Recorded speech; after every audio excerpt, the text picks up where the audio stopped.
Magandang araw mga kakayod, nandito na naman po ang inyong kakayod Vincent, ang inyong kasama, ang inyong kaibigan dito sa ibang bansa para maghatid na naman po sa atin ng mga kwento, ganap, buhay-buhay, mga totoong pangyayari sa buhay ng OFW, mga pang-araw-araw na ginagawa na siguradong mapagkukunan po ng bagong kaalaman, aral, mga paghahanda, at mga teknik na magamit po ng ating mga kakayod din sa Pilipinas na nag-a-apply, natanggap na, at aalis na po para makapagtrabaho dito sa ibang bansa, lalo na po dito sa may Saudi Arabia.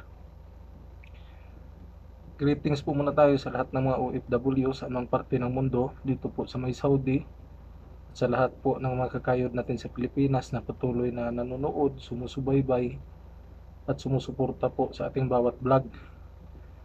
Gagawa lang po tayo mga kakayod ng reaction video sa pahayag po ni President Ferdinand Romualdez Marcos Jr.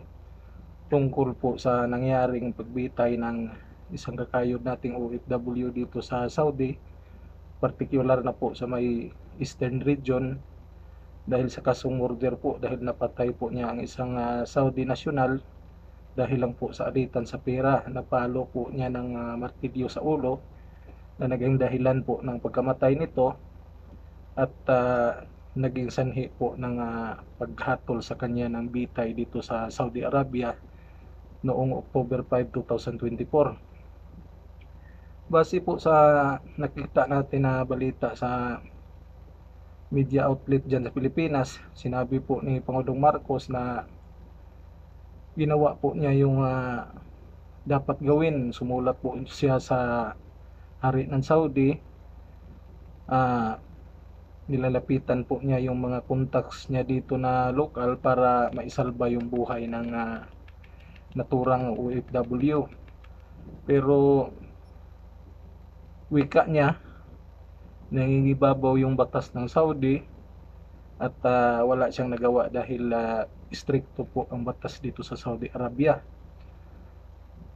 Dagdag pa na kaalaman na hindi daw na-inform yung Philippine Embassy dito sa Riyadh at yung pamilya ng biktima na na-execute na pala ito noong pitsa 5 ng October.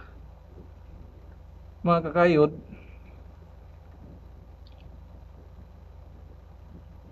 pasensya na po sa mga Marcos loyalists, yung mga diehard supporter po ni Pangulong PBBM. Based on my personal opinion, medyo nakukulangan po talaga ako sa ginawa niyang aksyon na hindi siya nakipag-usap personally sa hari ng Saudi or ng ibang mga opisyal dito or posible sa pamilya ng naging biktima ng Pilipino, para siya mismo yung hihingi ng tulong or apela para maisalba sana yung buhay ng nabitay na OFW. Makikita din natin dito mga kakayod na medyo hindi kasing respetado ng dating Pangulong Duterte yung kasalukuyang Presidente Marcos Jr. sa mga opisyal ng Saudi Arabia, dahil nung kapanahonan po ni ex-President Digong sa loob ng 6 years, wala pong nabitay na OFW dito sa Saudi Arabia kahit nagkaroon ng kaparehas na kaso ng murder. Pero sa kasalukuyan mga kakayod, may nabitay na Pilipino, hindi na proteksyonan ng Pangulo ng Pilipinas yung isang buhay ng OFW. At itong senaryo na ito ay hindi maganda po para sa mga katulad nating OFW na nandito sa Saudi, dahil hindi po talaga pala kaya tayong i-protect at ipagtanggol ng ating kasalukuyang Pangulo ng Pilipinas ngayon, na isa po tayo sa mga stakeholder ng ating ekonomiya, isa po tayo sa mga contributor ng pera para sa service circulation ng ating bansa saka ekonomiya.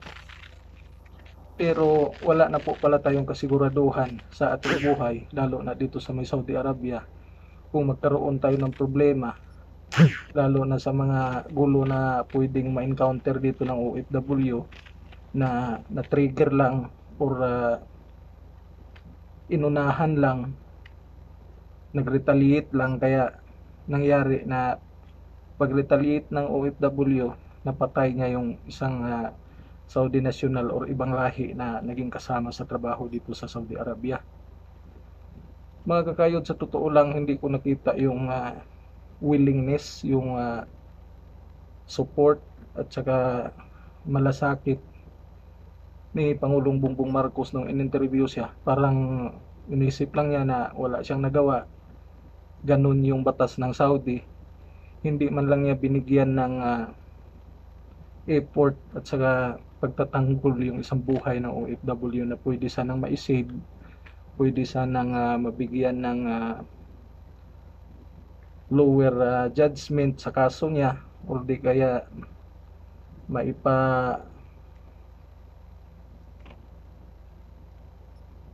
tagal pa yung pagbitay para makapagbigay pa ng mga ibang dokumento para ma-save sana yung buhay niya, at para hindi sana mawala ng isang anak, isang ama, yung isang pamilya na nag-aantay doon sa Pilipinas. Mga kakayod,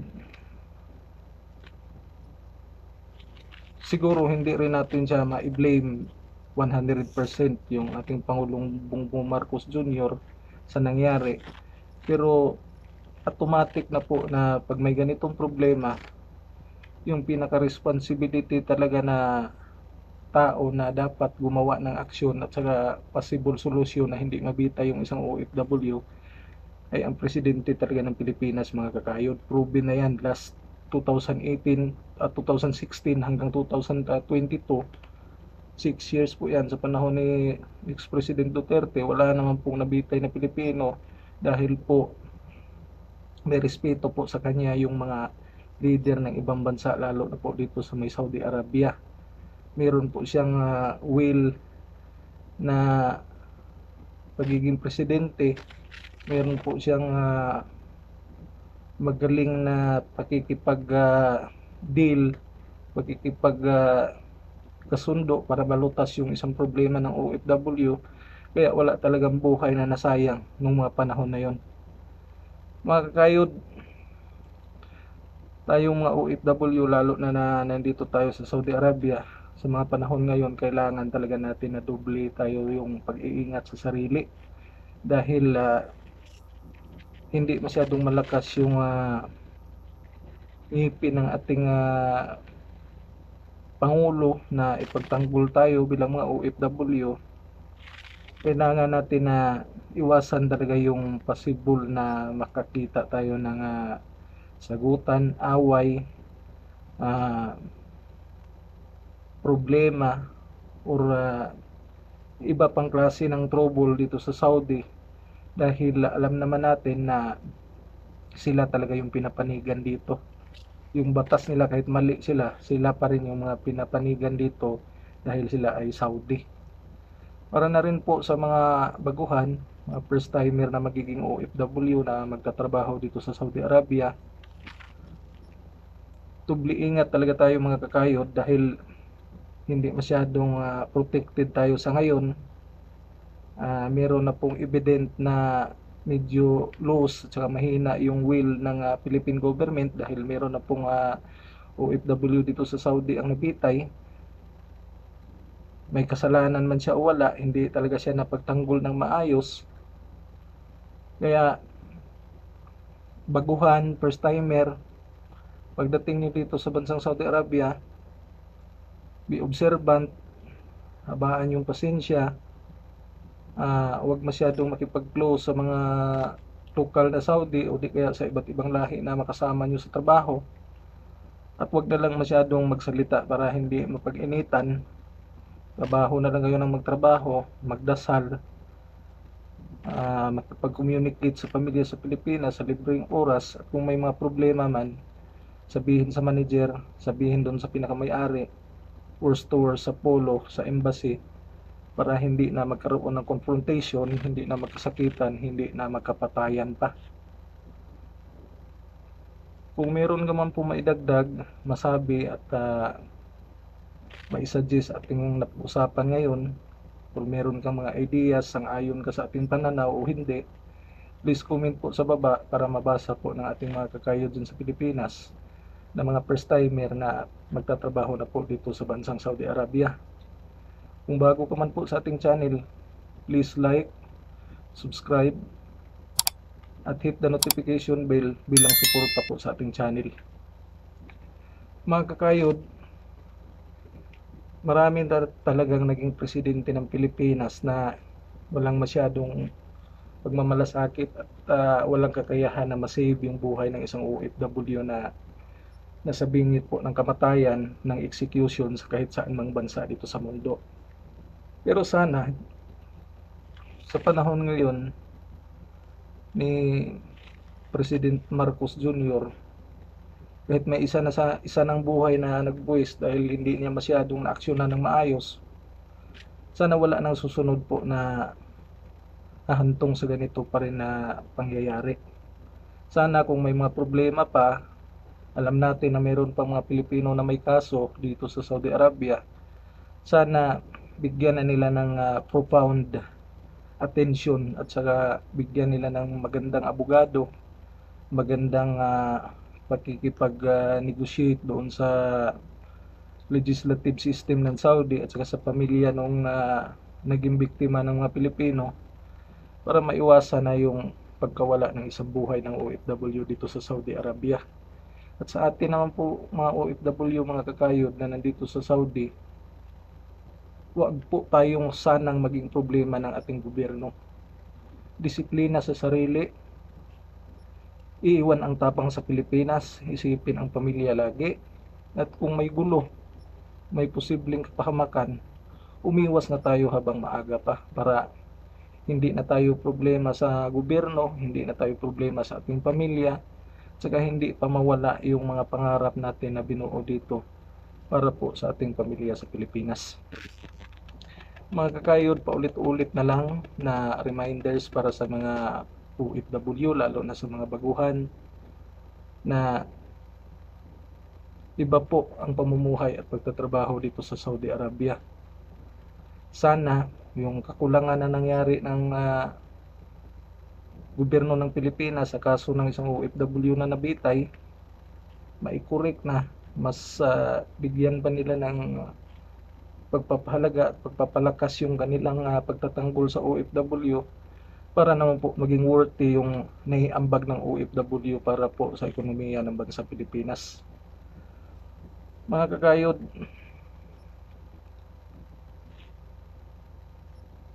iba-iba talaga yung maging mangyari sa atin dito sa Saudi Arabia. Depende talaga yan sa ating ugali, sa ating pamamaraan at saka sa ating diskarte kung paano natin ibuno yung 2 taon na kontrata na pagtatrabaho dito sa Saudi Arabia.